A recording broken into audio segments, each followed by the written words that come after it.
President William RUTO has been criticized left, right, and center. I have not seen him take anybody to court for criticizing him.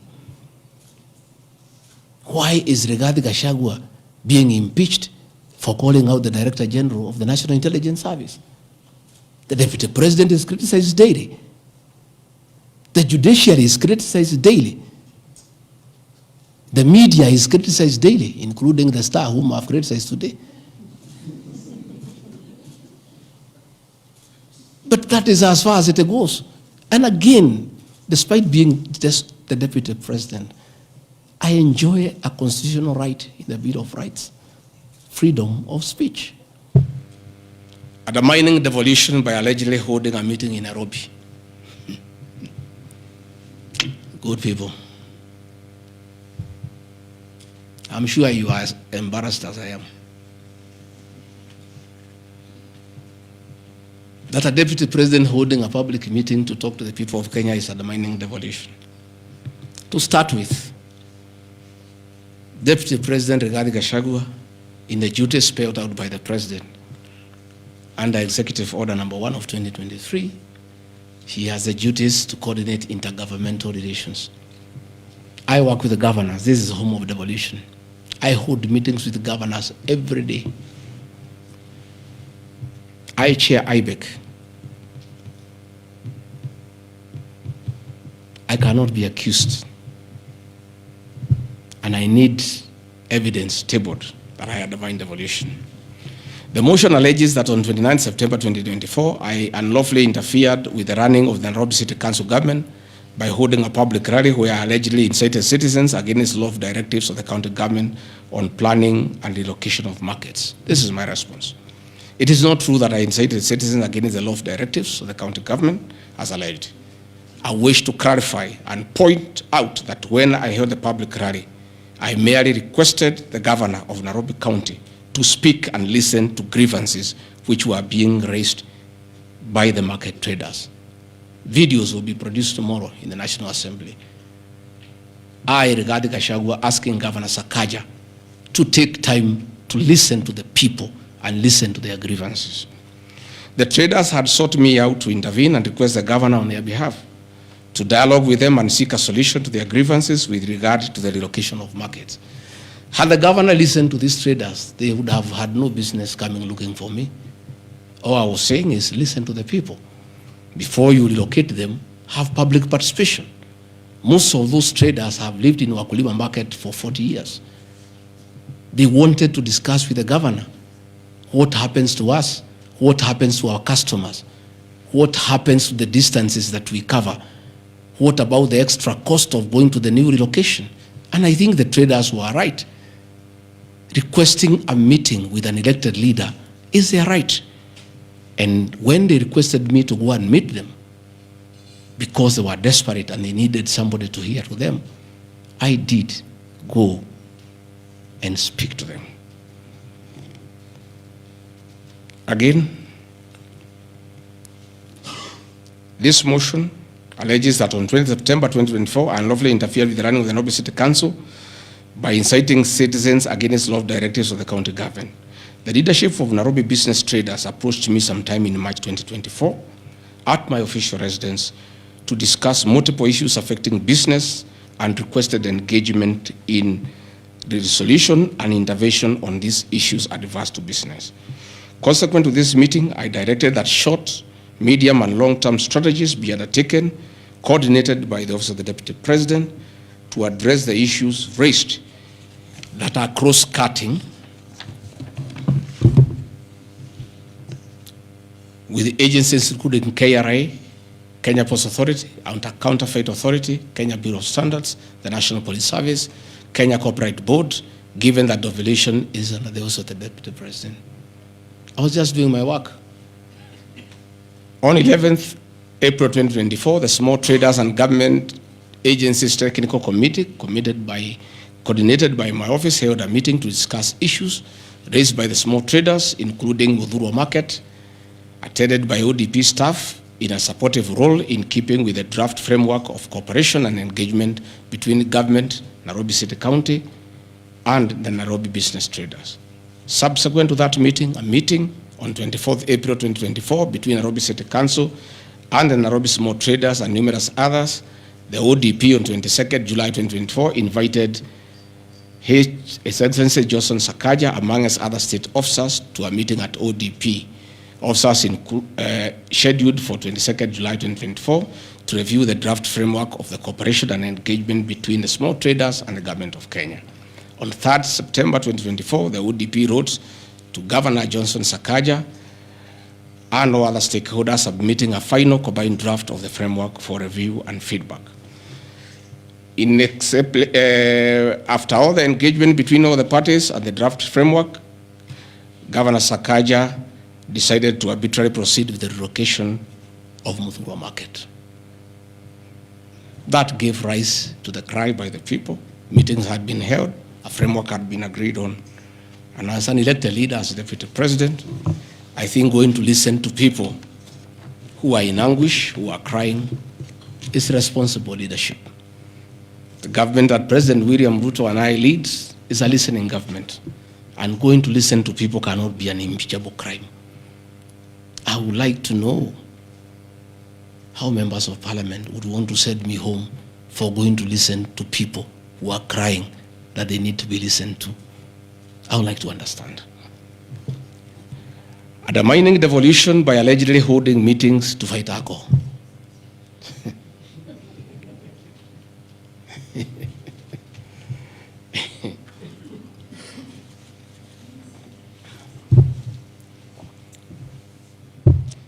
I think tomorrow will be the greatest circus. Or do I call it the theater of the absurd? That Deputy President Rigathi Gachagua, undertaking duties assigned to him by the President to fight illicit brews and drugs across the country, should be impeached because by doing so, he is interfering with the devolution. I held meetings in Nyeri, attended by Governor Kahiga, Governor Waiguru, Governor Irogo Kangata, Governor Wamatangi, Governor Kiari Badilisha. I held a meeting in Chuka, attended by governors of Embu, of Tharaka Nithi, of Meru. I attended a meeting in Mombasa, attended by governors of Kwale, a representative of the governor of Mombasa, the governor of Taita Taveta, a representative of the governor of Lamu, to discuss.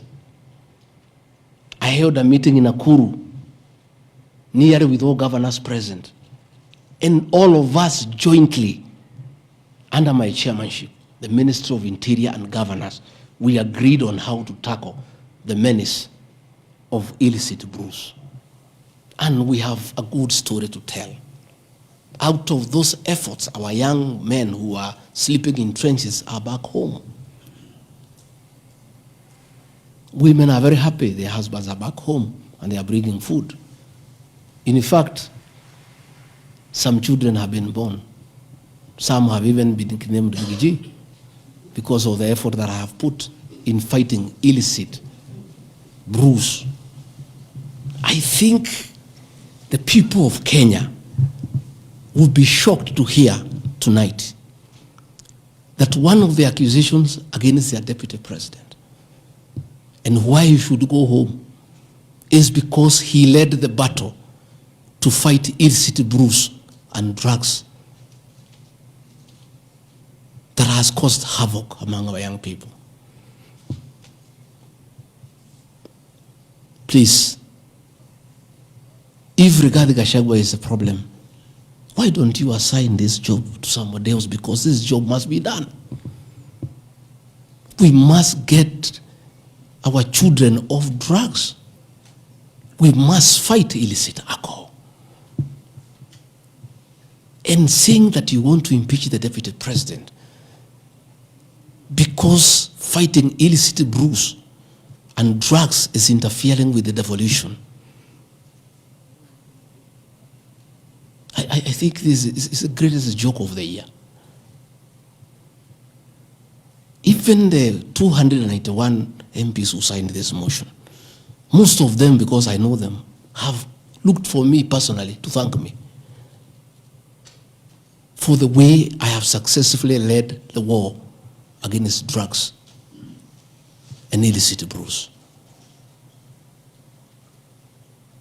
And that is why that sham public participation should have had my responses, so that the women could hear that one of the accusations against the deputy president is that he should be sent home because he was leading the war against illicit brews and drugs.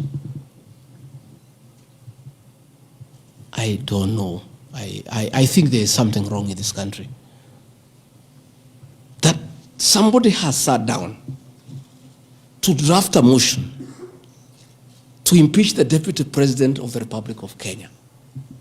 And one of the grounds is that he has interfered with the devolution by leading the war to fight illicit brews and drugs. This is a height of absurdity. And Parliament will be the theater of the absurd. I would like to hear what is the nexus between fighting illicit brew and interfering with the devolution. I would like to know. I've never had any governor complain. I've never had any MCA complain. I've never had any Kenyan complain. The only Kenyans who have complained are few. They are the manufacturers who are manufacturing poison under the guise of producing alcohol. Those are the only few.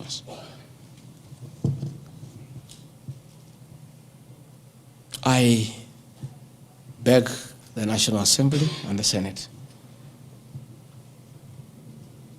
most of the National Assembly, to save face, to consider striking this ground before the motion tomorrow, because it sounds ridiculous to the people of Kenya.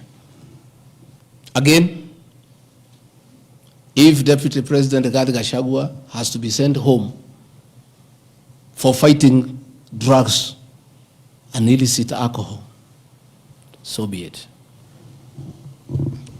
Sensational statements against the National Intelligence Service and its Director General and other officers. My response. In relation to this allegation, I wish to state that the National Intelligence Service holds a very critical role in ensuring the safety and security of our country. They are responsible for gathering intelligence and share it with all our law enforcement agencies to ensure that the country is safe at all times. Consequently, when the country was caught flat-footed with regard to the scope and extent of the public's dissatisfaction with the Finance Bill 2024, which degenerated in the Gen Z protests, it pointed to the failure of the National Intelligence Service in carrying out its mandate. I am persuaded that the National Intelligence Service ought to have known beforehand that the public was completely opposed to the finance bill, and they ought to have briefed the president before the protest began, as this would have caused a change of tact by government regarding the proposed bill and protest, which culminated in the loss of innocent lives and destruction of property, could have been avoided. Hence, I express my opinion, as this is in my public media briefing in Mombasa, and my utterances were not any different from what happens to other countries when there is lapse or failure by the intelligence agencies.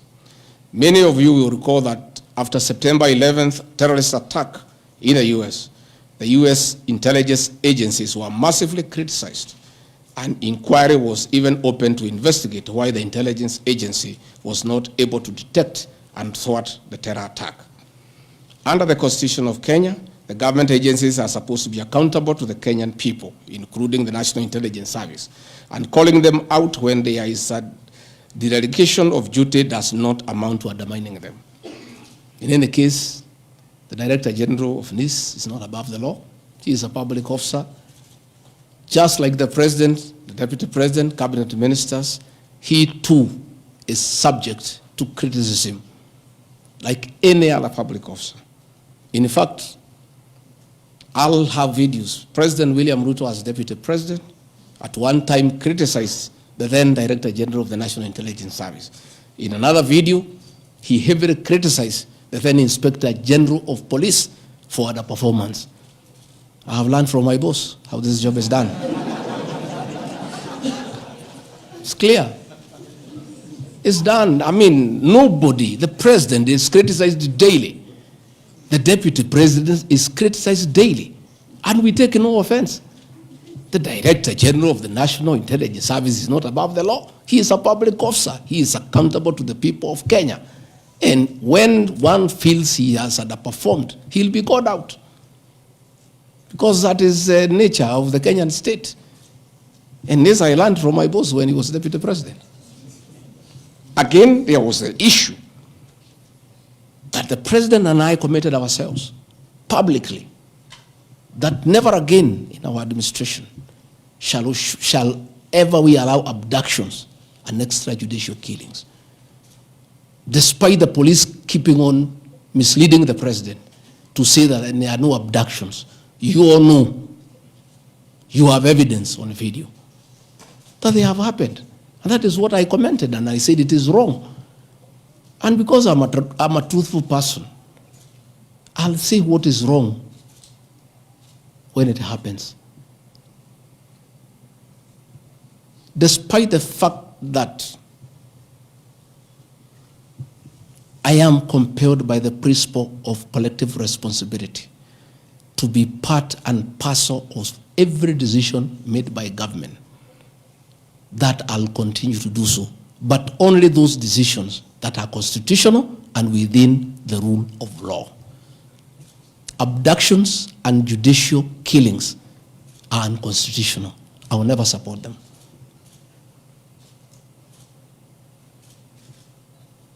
President William Ruto has been criticized left, right, and center. I have not seen him take anybody to court for criticizing him. Why is Rigathi Gachagua being impeached for calling out the Director General of the National Intelligence Service? The Deputy President is criticized daily. The judiciary is criticized daily. The media is criticized daily, including the Star, whom I have criticized today. But that is as far as it goes. And again, despite being just the Deputy President, I enjoy a constitutional right in the Bill of Rights, freedom of speech. And if the Director General of the National Intelligence Service was aggrieved, there are mechanisms of how he can take me to court and sue me for defamation. And I'll be able to argue why I said what I said. So that is not a ground for impeachment. I mean, that is curtailing liberties, the freedom of expression, the freedom to hold public officers accountable for their actions.